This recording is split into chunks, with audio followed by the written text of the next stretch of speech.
kalablag, nandito na naman yung lagi nyo. Magluluto tayo ngayon ng fried rice with vegetable recipe.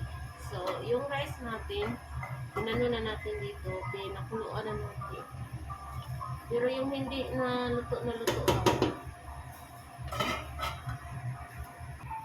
so, dito mga kalablag, maghanda na tayo. Tapos, wala tayong onion at saka yung garlic.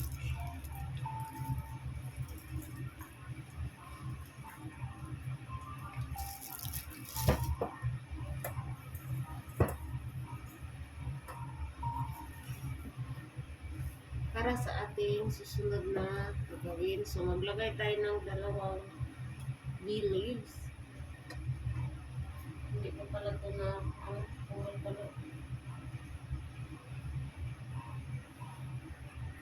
Tapos yan mga kalablag, mag-add tayo ng cumin seed. Yung seed yan yung mga hindi durog. Tapos mamaya mag-add din tayo ng cumin powder. So, ilagay na natin yung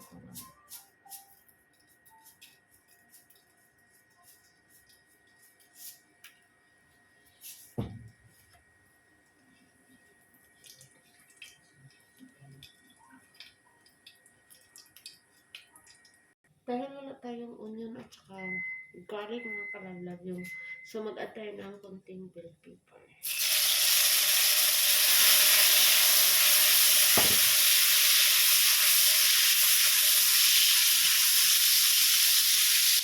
Dahil ito, i-add na natin yung ating cut na cubes na carrot.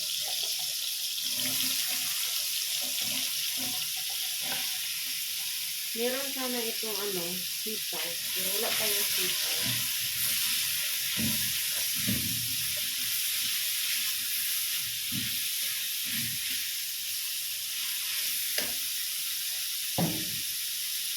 Then mag-add tayo ng vegetable cubes. Mag-add tayo ng 2. Pero yung rice, may na yan, may asin. Hap lang muna.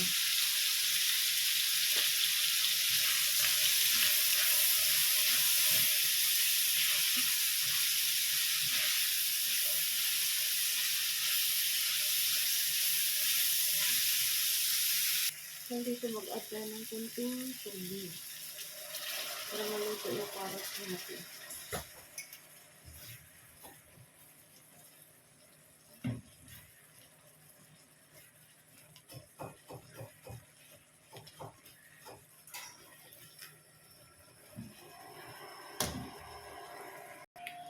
Tapos gumamit tayo ng green peas, mga kalablag. Ito na lang yung pang-green sa atin.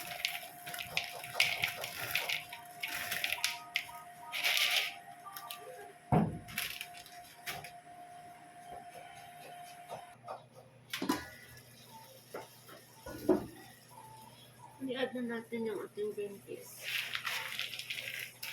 Pansa lang natin paano paraan.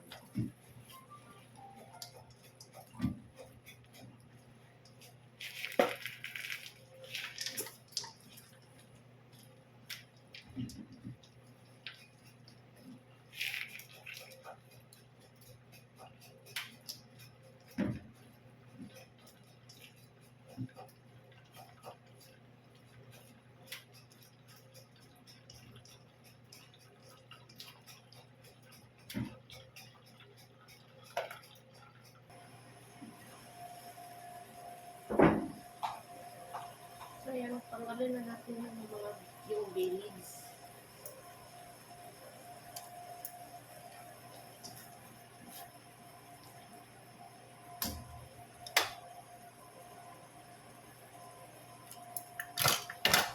Tapos, mag-add tayo ng cumin powder. I-transfer natin yung parang 1 teaspoon.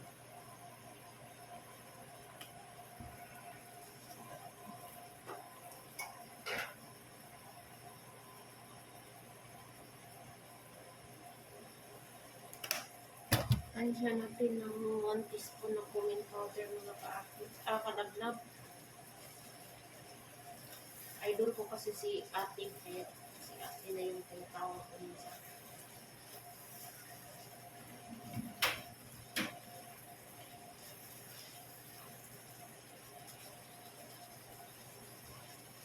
So, off ko muna yung apoy natin para mahalo natin ng maayos. Pagkakay natin sa ating rice.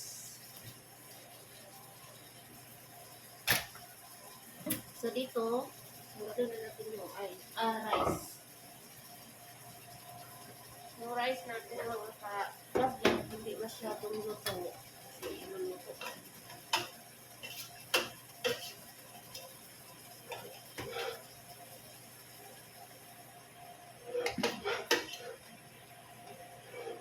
May kasoy sana itong mga kadablat, pero hindi na tayo mag-add. Ganito yung rice dito, yung parang isa-isa siya.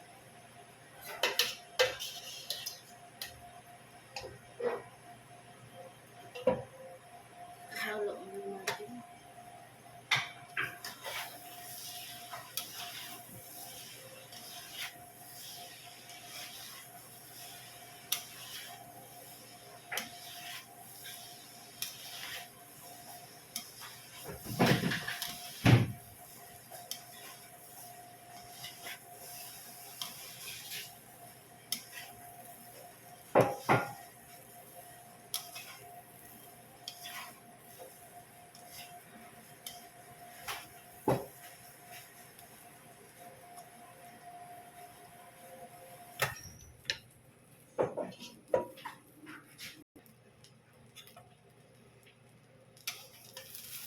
Inubos na natin yung kanin.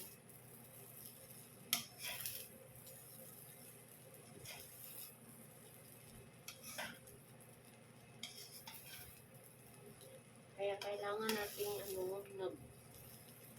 lagay na yung asin para may timpla na yung kanin natin at saka yung sa pagsaing ng kanin may asin.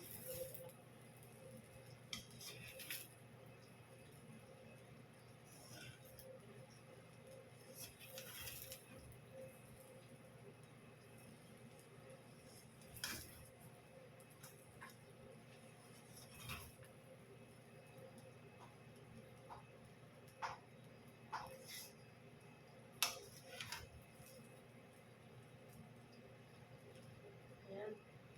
Ang ganda na niya tingnan mga ka-vlog.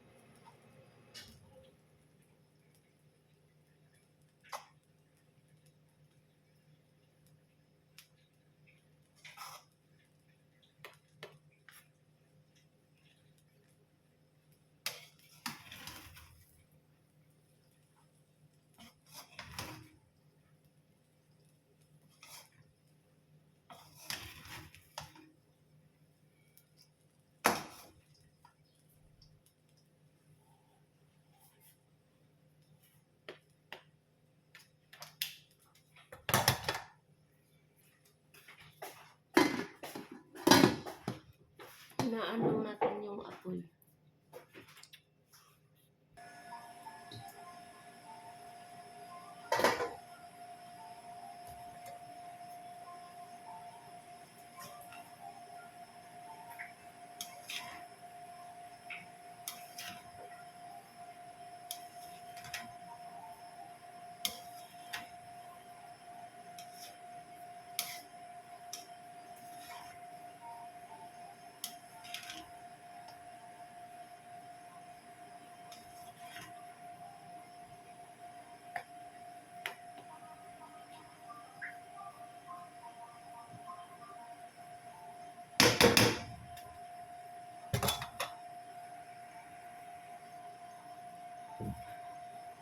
So, ayan. Tapos na itong mga ka-vlog. Yung ating fried rice with vegetable recipe. Ayan. Thank you for watching mga ka-vlog.